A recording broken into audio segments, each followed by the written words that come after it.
So it's really interesting that what gave you your first flavor of private clients is really you pivoting in business in that 2008, 2009 area because of the economic changes in just the U.S. economy. So then you were able to go somewhere else, find that private market. It gave you your flavor, and then everything, like always, it's a cycle. The U.S. economy turned back around. You came back, started to go back to selling to the jewelers, and you found that it was just a different market. But what you said earlier, it really makes sense because the jewelers are just in it for business, right? The jewelry stores are looking at it as a pure business decision. But the person who's doing the purchasing from a private perspective, they're emotionally driven. They have some type of attachment to it or desire that's just not there from the jeweler. So that's really interesting. Other than the fact that you can go and source jewelry and diamonds from anywhere in the world, which is already unique because you have these connections that you've built over the decades of your experience, what are the unique aspects of your ability as a private jeweler compared to anyone else getting jewelry anywhere, even from a retail perspective? Why Mr. Brilliant Jewelry opposed to going somewhere else? Okay, so when a client goes to a jewelry store, they're not dealing with the owner on the most part. They're dealing with a salesperson. Of course. The salesperson has maybe been working in the industry for a year, 5 years, 10 years. They're used to dealing with a private client. They're not used to dealing with the jeweler or the owner of the jeweler that wants to buy something for nothing.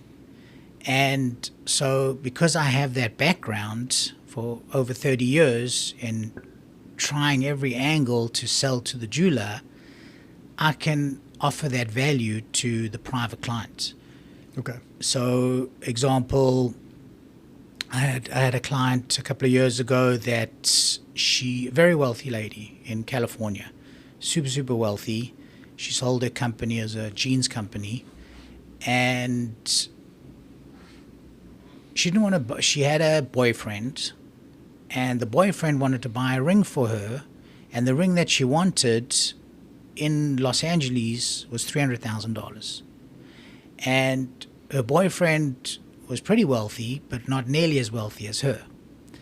And so she was recommended to me, and I asked her what she was looking for. She told me she wanted a 5-carat round D VS1 or VS2 clarity, GIA certified.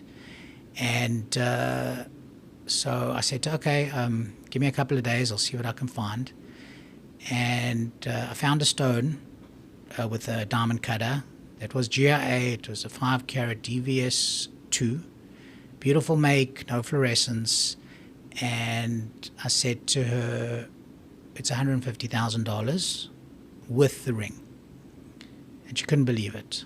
She said, "You sure it's the same? It's 5-carat. It's almost hard to believe. It's a VS2." She said, "Because everyone else is asking $300,000." So I said, "Well, the people that are asking $300,000, they're nuts.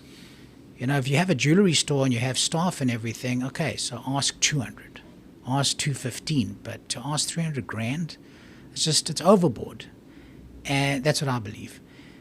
And so she was so excited, especially because her boyfriend wasn't as wealthy as her, and he wasn't going to drop $300,000 on a ring.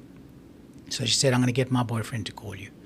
So he called me, and he said, "My girlfriend really loves the stone that you found," and he actually didn't have the money at that time. This was in December, but he said to me, in a couple of weeks he's getting his bonus, and then he'll be able to buy it. So I held the stone for about a month, but I asked him for a deposit. So I said, "Send me $50,000 and I'll hold the stone for a month. At least I know that you're going to buy it. You're not going to walk away from $50,000. So a couple of weeks later, he said, "Gary, I'm ready. I'm going to wire you the balance." I said, "Sure." He wired me the balance. And then they actually came to Palm Beach for vacation for a couple of days. And he didn't want his girlfriend to know that he was getting the ring at that time. So I met him in the valet and jumped in my car And I gave him the ring, I gave him the invoice, I gave him the appraisal, the GA certificate. It was in a beautiful box. And he said, "Thank you so much. I really appreciate it." I said, "Anytime." And that was it.